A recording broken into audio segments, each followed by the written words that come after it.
Final voter লিস্টে আপনাদের নাম উঠলো কি না আপনি কীভাবে চেক করবেন? কোন পোর্টাল থেকে আপনি খুব সহজেই চূড়ান্ত ভোটার তালিকা, এই যে ফাইনাল ভোটার লিস্ট, এটিকে ডাউনলোড করবেন?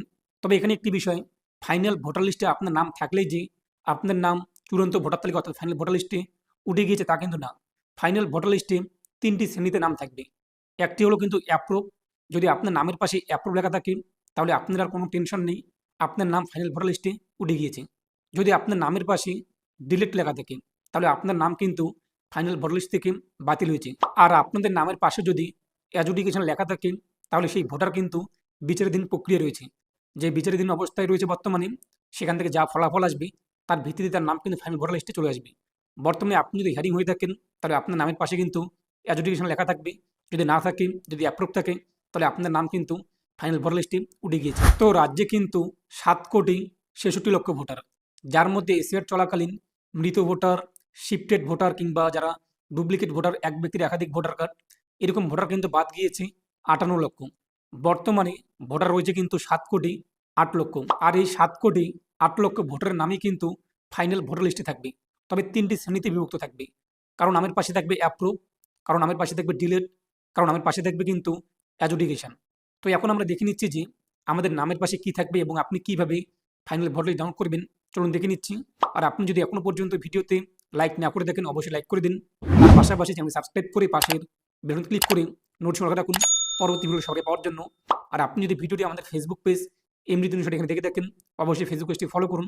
আর অবশ্যই ভিডিওটি প্রত্যেকে শেয়ার করে জানিয়ে দিন। তো আপনি কোন পোর্টাল থেকে এবং কীভাবে ফাইনাল ভোটার লিস্ট ডাউনলোড করতে পারবেন তাই এখন দেখে নিচ্ছি। তার জন্য আপনি আপনার মোবাইল ফোন অথবা কম্পিউটার অথবা ল্যাপটপ, তার গুগলে আসুন। তো গুগলে এসে আপনি সার্চ করুন MD360 নিউজ লিখে।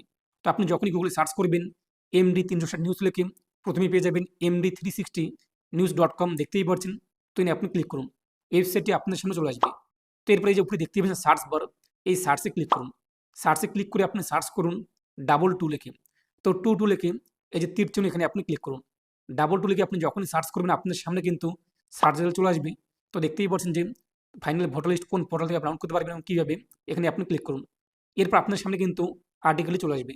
এখান থেকে আপনি অবশ্যই আর্টিকেলটি ভালোভাবে পড়ে নেবেন। তারপর নিচে আপনি চলে আসবেন। তো নিচে আপনি দেখতেই পাচ্ছেন সমস্ত জেলার নাম। তো আপনি আপনার জেলার পাশে রয়েছে ডাউনলোড পিডিএফ বা পিডিএফ ডাউনলোড, এখানে আপনি ক্লিক করুন। পরবর্তী পেজটি চলে আসবে। পরবর্তী পেজে এখান থেকে আপনি আপনার রাজ্য, এরপর 2026, এরপর ফাইনাল ভোটার লিস্ট 2026 এটি সিলেক্ট করুন। এরপর জেলা, এরপর বিধানসভা, এরপর নিচে যে ক্যাপচা কোডটি শো হচ্ছে তা উল্লেখ করে দিন। তারপর নিচে আপনার ভোট গ্রহণ কেন্দ্র কিংবা পার্ট নং দেখে নিন। সেই বক্সে টিকমার্ক করে ডাউনলোড সিলেক্টেড পিডিএফে ক্লিক করে আপনি ভোটার লিস্ট ডাউনলোড করতে পারবেন। তবে এটা কিন্তু আগামীকাল অর্থাৎ শনিবার 28শে ফেব্রুয়ারি ফাইনাল ভোটার লিস্ট প্রকাশিত হবে। 28 তারিখে আপনি কিন্তু ফাইনাল ভোটার লিস্ট ডাউনলোড করতে পারবেন। ইতিমধ্যে খসড়া ভোটার লিস্ট রয়েছে লিস্টের মধ্যে। তো আপনি এইভাবে এই পদ্ধতি অবলম্বন করে ফাইনাল ভোটার লিস্ট আগামীকাল 28শে ফেব্রুয়ারি থেকে ডাউনলোড করতে পারবেন।